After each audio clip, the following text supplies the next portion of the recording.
And it's Don Hewitt back with SportsCage. You know, sometimes Farhan, while he's somewhere in the Mediterranean Sea or he's in Boston checking out Ivy League schools, and there's the odd occasion when Farhan is on the Coastal Highway in California.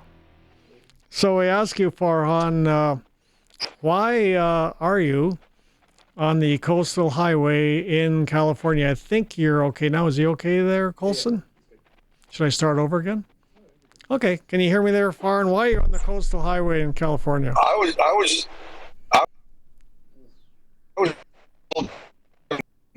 from the Dallas Cowboys training camp, Snard, California training camp at their facility in Santa Clara. So this week I'm doing a bunch of NFL training camps. And, last year I was with my cameraman, Owen Corbell, who does all sorts of big events for TSN. Mm-hmm. And we were in Auction, which is a fair ways out of LA. And if we wanted to get our flight to get to San Francisco, we were going to miss the flight. So we said to our travel agent, why don't you just let us drive, cancel the flight, and we'll go. Okay. And it was 5 hours, door to door, in which, if you think about it, if we would have gone from Oxnard back to LAX, taken a flight, gone to San Francisco, taken a flight, navigated the airports and everything like that, we wouldn't have saved any time. So this is a spectacular highway. You could take I-5, right, between like Los Angeles and San Francisco, but you spend the extra little bit of time, like the extra 15 or 20 minutes, if you take the Coastal Highway, and it's just spectacular. So maybe when we're done, and we get, right now we're kind of got some trees in the way, but when we get near some water, I'll turn the camera around and let you see it, because it's a pretty spot. You go through Pacific Palisades and a bunch of other areas. It's a good place to spend time. So I don't know how much room you have in your vehicle. Can you throw in a surfboard while you're at it? Oh, we got a big Suburban. We could absolutely. We should have thought about the surfboard. That would have been a good idea. I don't surf, but I could like paddle, right? Like I could just kind of go out there and yeah. Now you're probably, knowing you, Farhan, you're probably keeping your eyes on Canadians in NFL camp. So what have you seen so far that way? Truly, we don't do a ton of that anymore. Or like if there's an important Canadian to talk to, we would. To Benjamin St. Just. I was at the Chargers camp, and he's made the move from Washington to the Chargers, but he wasn't available. I don't know if there's an injury, but he wasn't at practice. He wasn't at their facility where they were practicing at the University of San Diego, so we didn't get a chance to do that. I did talk to Marcus Brady, former CFL coach. Spent a lot of time in Montreal and Toronto, and part of the Mark Trestman tree. He's still very close to Scott Milanovich, the Hamilton coach. So we did talk a little bit, just about his future, but about what he sees from Justin Herbert and where things are at with the Chargers. Oh, here we go. Now look at that. Look at that. There's Owen. Look at that. Beautiful. Hey, how is that? How good is that? Yeah. You got the sea of wheat in Saskatchewan and Regina, and I just gave you the Pacific Ocean. A bit of an upgrade. Yes. Yeah. So, but anyway, so I didn't get a chance to talk to him. I had a brief visit with Dakota Shepley today, just to say hello. But there's other storylines today. We spent a lot of time. I talked to CD Lamb. We got into the Micah Parsons story, Dak Prescott and expectations for him. And when we go to San Francisco, I will get a chance to talk to Curtis Ror. That won't necessarily be the focus of the story that we're doing, because he's not part of their season, the early part of the season and things like that for them. But we will talk to Curtis and get a sense of where he's at in his recovery. He's on the non-football injury list, so he's going to be out at least the first 6 weeks of the regular season. And then we'll go to Vegas, and I'll get to check in with my good friend Pete Carroll from all of his time in Seattle. And, cool. If there's Canadians there to talk to, we'll do it. Now, Rourke, of course, with the 49ers, Curtis Ror, of course, he's on the Rough Rider NAG list. Do you think there's any chance of Curtis Ror ever coming to the CFL, or do you think he's good enough that he'll spend his entire career in the NFL? I thought Nathan was good enough, and he's back in the CFL. Curtis certainly fits the NFL profile a little bit better, just because he's 6'5" and came from a big school and things like that. So he does fit the profile very. Like, if you think he's years to develop and this and that, maybe to potential starting or to a starting role, but in terms of being on the roster and for San Francisco to want to continue to invest in him. He's going to have to show them something this year. He's going to have to show them something next year. And, and that might be the extent of it, right? So he may, if it works out for him in San Francisco, you've certainly got a front office there that has the ability to take chances, much like they did with Brock Purdy, who's going into the first. There's ways to look at that, but when you're Purdy and your cap hit is huge, you do want to save money on a backup. You end up in that situation. So for Nathan, he never played or never got to the right place at the right time. Maybe this year Jacksonville would have been a better situation for him to go into. We've kind of seen enough progression in the last 2 years, but 2 years ago when Nathan was there was no chance, like ever, right? So it's right place at the right time is really what it's all about. And if you're Saskatchewan, I think it was a good investment because if he comes north, he'll be a great CFL quarterback. Yeah, I agree. Why not try it? Now, it's interesting how Canadians and Americans think very differently about sports and sports teams because, and what I mean by that is a lot of people will say, well, the CFL isn't as good as the NFL.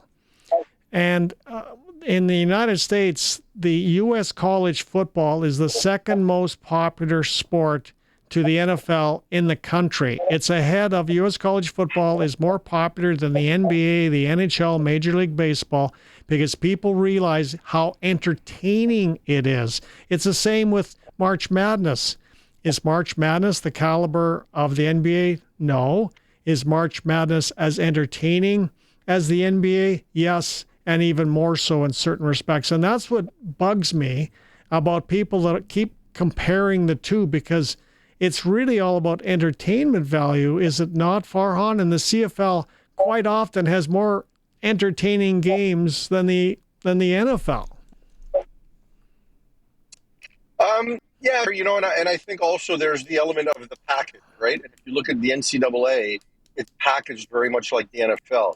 You see games in front of full stadiums with 60, 70, 80,000 people, 100,000 people in Tennessee and Michigan, and people get excited about that. When that many people are there, it adds to the big timeness of it. Even before the players started getting paid, like we've seen in the last couple, it mattered. There's also traditions attached to it. And in the United States, like you go to a high school game in certain parts of the country, and you're going to get 15,000 at the high school game, right? Because there's still a high quality in terms of the level of play of what's going on. So, it's very, very differently on so many levels. So, the Canadian Football League is a highly entertaining product. I'm not going to sit here and say it's more entertaining than the game. They have their great games on any given weekend. They've got their bad games on any given weekend. So I don't want to make a big, broad brushstroke and say one league is better than the other. No. They both have a lot to offer. And for those people that don't like the CFL, I wish they gave both a chance, because for me, I'm all about the rest of it. Yeah. I could go down the street and watch Pop Warner football and I'd be entertained, believe me. So, or watch Regina Minor football with my good friend Len Antonini, which he runs. I could go do that, and I would be fully entertained by that product as well. Oh, I couldn't agree with you more. Let's get to some CFL. I asked you last week if Bob Dice could be in any trouble in Ottawa. You didn't really think so, but you were right, because today Red Black General Manager Sean Burke gave him a vote of confidence. Despite only winning one game. That's sort of what you expected, didn't you? Because you think highly of Bob Dice as well, do you not? Well, I do, but more than anything like that, I just think there's got to be some fairness around the situation, right? And Sean Burke and Mark Gowdy and the people at OSEG know that as much as everybody else. So they want to win, but that team's had 18 players on the injured list, and so many of them on the offensive side of the ball. They're slowly going to start getting those guys back, but you haven't had your quarterback for 3 games, 4 games almost, right? And that hurts in this league. And, and unfortunately for Ottawa, that's been the story for a while. When you were Paul Lapalisse, he didn't have healthy quarterbacks. And, we know what happened with Jeremiah Masoli and the Garrett Marino thing and all of that, and it did to his career. So I just think they want to be fair in their evaluation. And they've got a guy like Rick Campbell, and people say, oh, well, you got an experienced head coach right there who can take the job. I don't think that's why they brought Rick. Right, like that was Bob Dice's decision to go bring Rick Campbell to have him do the special teams. That wasn't Sean Burke or the owner's decision. So I just think they want to be fair to him, given what he's been dealing with this roster. And well, we'll see. But they're on fine margins, right? Like you lose that game to Hamilton 2 weeks ago, and it was a game you absolutely should have won, and then you play them a second time at home, and now you're not even close because you lose your quarterback. I mean, it's a tough world to live in for sure. Well, lots of headshots going on, and Zach Collaros is back. He's practicing first team offense in Winnipeg. He's going to be starting in Toronto.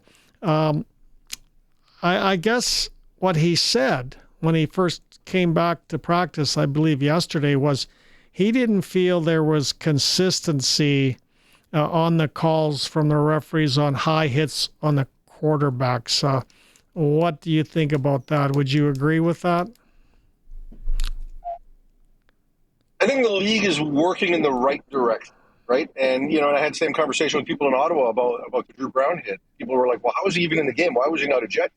Well, you rarely see a play in-game that leads to an ejection between the whistles, right? Something has to happen after the whistles for a player to get ejected.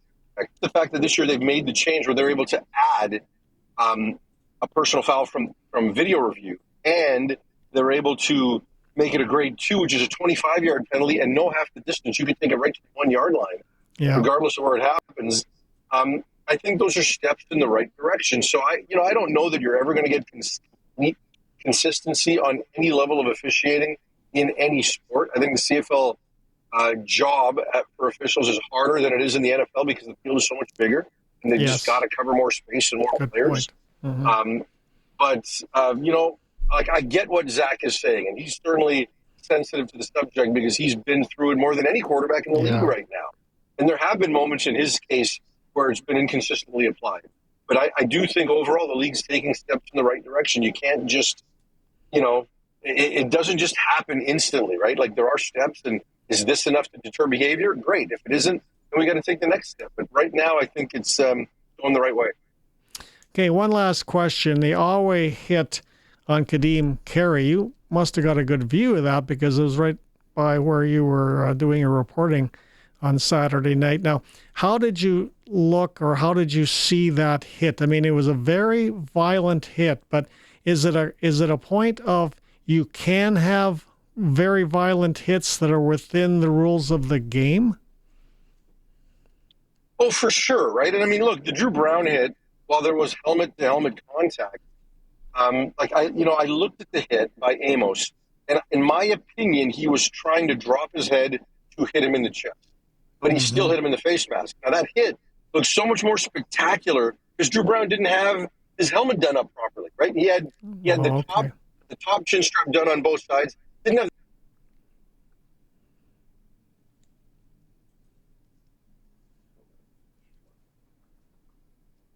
spectacular, and are we as upset about it?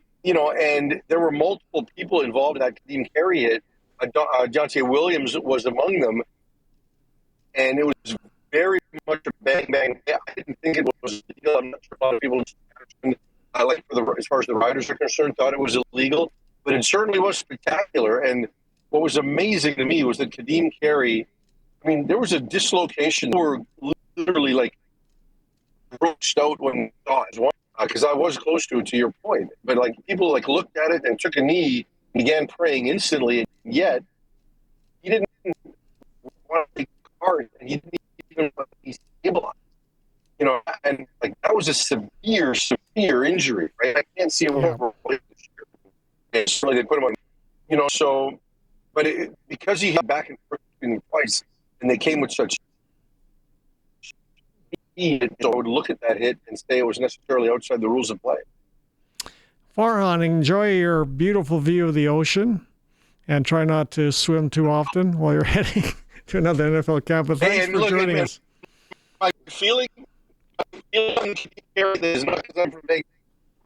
Kadem Kerry is as good a person as there is in this game, and I wish him nothing but the best. So regardless of what uniform he's wearing, I think the world is kind of how I grade that particular play.